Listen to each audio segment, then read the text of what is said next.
is maybe. Well, can I throw one in there just with the music you were playing there? And you're playing Rangers songs, and we've got Colin saying 4 lads had a dream, and the whole stadium should be singing that one. So am I the only one? And I was never a Roy Orbison fan, but I mean, honestly, Penny Arcade has never done it for me. It really hasn't done it for me.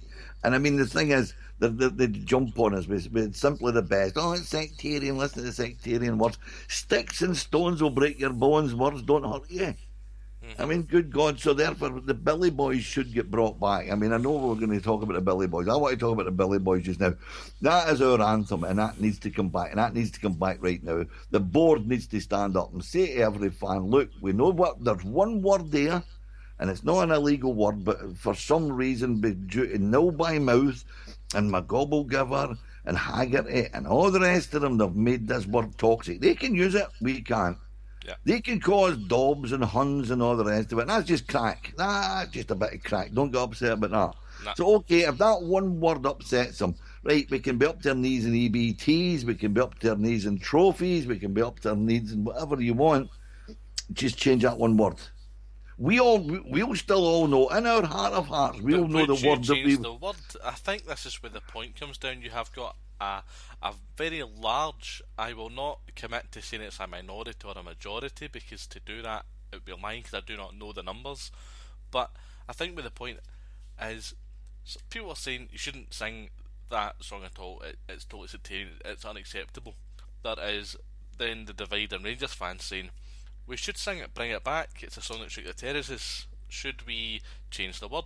Then you've got other people who will say, no, just say the word. Just sing the song how it's meant to be sung.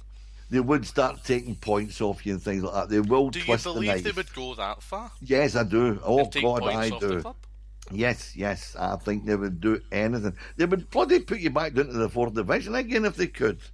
If it wasn't for the money, it really is. Charles Green said one statement that came true. And Charles Green turned around and said, by the time Rangers get back to the top league, the SPL will not be in existence. How long did the SPL last without Rangers, Chris? 9 months. 9 months. It took 9 months for the SPL to fold and become the SPFL. No, I don't buy it, mate, because it's the same people. This is what I was just about to say there. But it changed the whole constitution and everything else changed. No, but it did change because they had no money. They had to go from the SPL limited numbers and spread it out over 42. That's what they did. And then again, the only man that spoke the truth about that was Jim Ballantyne of Airdrie, who said this isn't a merger, this is a hostile takeover. And yet Regan and Doncaster, they managed to keep their jobs. And they're running the game into the ground. We're talking about enjoying the football. Before we had the break, we spoke about enjoying the football. Yeah. They're not wanting you to enjoy the football. Football used to be... And I mean, football... I mean, I'm a fan now as opposed to a supporter. You're going to the games and you're spending the money and things like that, you're a supporter. I'm physically not very able to go to the games, and B, financially I can't afford to go to the games. Younger, when you're not married and all the rest of it, you're at every game. Then you get married, you've got to draw the horns in a wee bit, and you sort of maybe miss a few games. Then the kids are born, you miss a few more games. Then you get a bit more money in your pocket, you start getting back to the games.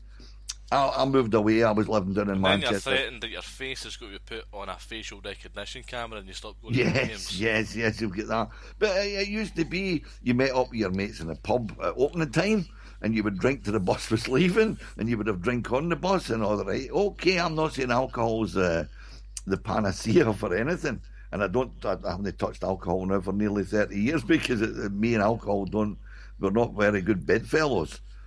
But, you know, that was it. And then you would go for a few beers after it and you would talk about the game. And you thoroughly enjoyed the full Saturday. And it was Saturday, 3 o'clock was the kick-off. Now you've got Friday nights, you've got Monday nights, you've got Sunday afternoons and all the rest of it to suit the television. That's all it is. And the reason it suits the television is the television gives a bit of money. Very, very little money if you're in Scotland. Huge sums if you're down in England. But they aren't wanting you to really enjoy yourself. They really... I mean, Roy Keane did talk about the Prawn Sandwich Brigade, and really, see if they could get everybody in corporate, they would be quite happy just for the working class, just to forget it. Okay, you started the game as a working class game. It's no longer a working class game. You've got to have a certain income, disposable income at your fingertips, and this is what it's going to cost you. Yeah, it's to be. I agree with I agree with everything you're saying, mate. I mean, I want to move on to something totally different here. I want to move on to Spears, Haggerty, Herald, big talking points. You know, I reckon if you go to the job centre on Monday, you'll see some jobs going about in the Herald. I mean, they're losing staff like mad here. Spears and Haggerty. Yeah. Well, you have a decent point there. Was it just an excuse to sort of shed more staff because of none of the printed forum newspapers get any spare cash? They're all struggling. And then people were saying, oh, because there's a Rangers director advertises with the Herald and he's threatened to withdraw the advertising. I think that was just a malicious rumour as well. But, you know, the one thing for me is Spears turned around and said an unnamed Rangers director's in favour of the song, the Billy Boys. Yeah. Got the opportunity to name him, never named him. Now, is it just another story that he's made up? And then the Herald, having taken legal advice, decided, right, we need to put a disclaimer on this and sort of distance ourselves and sort of retract it. And then Spears thought he had nothing better to do but come out and criticise his employers. Never a smart thing to do, is it? No, certainly not. Certainly not. Then Muzz Haggerty, she decided to come out and sort of take a stand, solidarity with her fellow journalists. And you've got people like Greenslade jumping on the case. You've got people like McGobblegiver jumping on, and all the rest of it. You know, these people are now talking about the freedom of speech. Let's look at this for irony. They're talking about the freedom of speech for the journalists, and realistically, they should be backing up freedom of speech for everybody. But as soon as one word they don't like, they're sort of down your throat. So therefore, where is their freedom of speech argument? Well, are you happy with the outcome of the whole Spears and Haggerty? Are you happy with the outcome? I would never say that I'm happy to see anybody losing their job.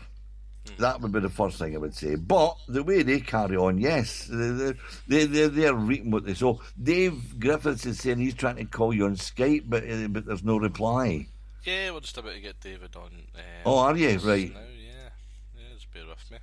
We'll get David on. David tried to call a couple of minutes ago. We're just going to bring him back in just now, folks. Hi, David. How you doing? Welcome to PL Community Radio. Thank you very much. Doing fine. Can you hear me? Yeah, you're fine. How you doing, mate? Doing very well indeed, gentlemen. As I said online there, I think it's been a wonderful couple of days. And I get started with the departure of these two rather twisted individuals from the Herald, which pleased me greatly. Was that what you were just talking about there, guys? Yes, it was. I mean, what I was saying was they're now sort of beating the drum that they get a bullet for whatever they said. So therefore, they're complaining about the freedom of speech. Yes. And my argument is they don't really do irony there because we don't get freedom of speech. Members of the PUL community don't have freedom of speech. They're sort of wanting every word that we said dissected and sort of complained about. Oh, it's nonsense. I agree. I mean, I think that the last question I heard just before you dialed in was, are you pleased with the outcome? I'm pleased with the outcome in as much as those two have been forced to move on. And I mean, in all honesty, if you look at what they've done, what they've effectively done is they've committed gross misconduct, because in any employment place in the country, you will have a policy governing data communication, and particularly governing use of the internet and use of social media.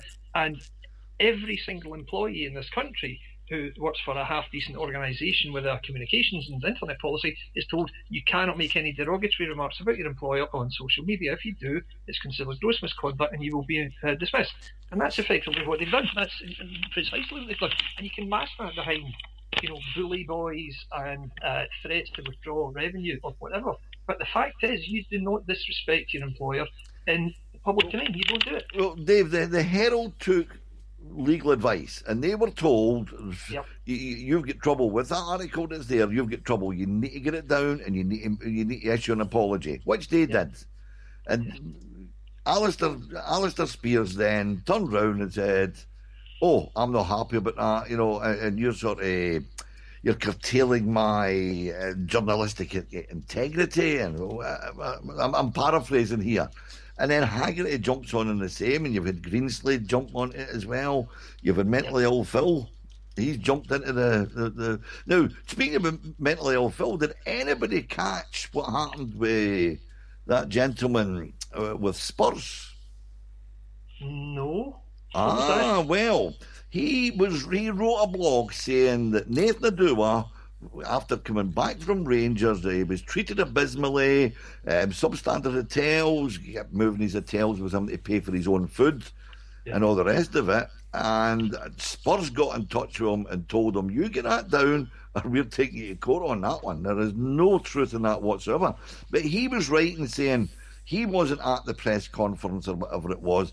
He had a friend there when he was pulled up about it. Now, take it that he has taken what his friend has told him and went to print with that. Yeah? Yeah. He's now turned around and said, "Well, maybe the guy never heard him right." Wait a minute, hold on here. No, that's just nonsense, complete nonsense. But I mean, there was some really, really unpleasant stuff printed in the aftermath of that, and a whole load of stuff. Spears himself, straight after. I mean, just to clarify, Spears has now left the Herald. Is that correct? I know Haggerty has. Yes. Spears also left. Yeah, he has. Right, I think he has. Yeah, I believe. Yes, he's away. ID card handed in at the front door, and black plastic bag. That's it. Yep. Nice. Well, because he said yesterday in a tweet, apparently, he said he highlighted Green Slime's column, which of course praised Spears as he always does, and Spears in his little tweet commentary on it said, "The Guardian, this is my Semtex moment at the Herald." That's how he his commentary in the link. Semtex moment. I mean, how is that for provocation? But what I did find very, very disturbing, the one thing I didn't like about this whole aftermath was Ruth Davidson, whom I admire a great deal as a politician with talent. I share my views with that. Yeah, I agree. Exactly. Absolutely, and I thought she had some integrity. I thought she was actually making a real difference in the Scottish Conservatives. But she tweeted her personal support for Spears. You're joking. She said, and I quote, in a discussion with Jimmy Ping on Twitter, believe it or not. I mean, this sounds like a joke, but it's true. Ruth Davidson tweeted, "I have no idea what Magnus, the Herald editor, is playing at. If I was an editor, I'd go in for Spears right now."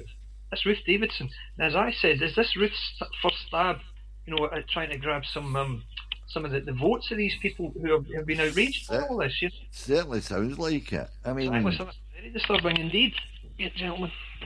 Yeah. So, but that apart, the fact, I mean, the overriding fact here is Rangers directors have been lied about in print here, and it is a lie. If you go into print and you print something you cannot prove, it's a lie, whether you like it or not. It doesn't matter even if you're claiming it's the truth. And Spears keeps bleating, "Oh, but this is what he said, it's true, it was a true account." No, it wasn't, unless you can prove it's not a true account, and that's why we have press regulation. You can't just print any old crap on the basis of something you imagine somebody said or pretend somebody said, if you can't prove it. And if you can't prove it, you've got to take it down. That's why his money. Yep. Yeah, exactly. And his employer had to apologise, and he, like a little bitch, said, "I'm not happy with this apology." Angela Haggerty jumps in straight out of the clear blue sky. She gives solidarity to Spears, thus undermining her employer also. So, sorry guys, you can't do that. I'm afraid you've pressed one of my buttons there, both of you. Yeah. Oh, no. You have. Now, yes, they should not be printing lies. They should not be printing derogatory remarks about the directors of Rangers Football Club. I know what you're going to say, but yeah, go on, mate. Yeah. Yep. But why is it? It's only when a director, as he's getting back to Murray, it's only when the director is under attack that any sort of legal recourse is taken. They can say whatever they want about the fans, they can say whatever they want about the football club, anything else like that, but do not, under any circumstances, say anything derogatory about a member of the board, or we will come down and you look a ton of bricks. Where are they? Where are they for fighting for the fans and the club and the history? I mean, see, every time you see in print that Maurice Johnson was the first Catholic ever to sign for Rangers. Rangers should take them to court on that one. That is a lie. Yeah, true.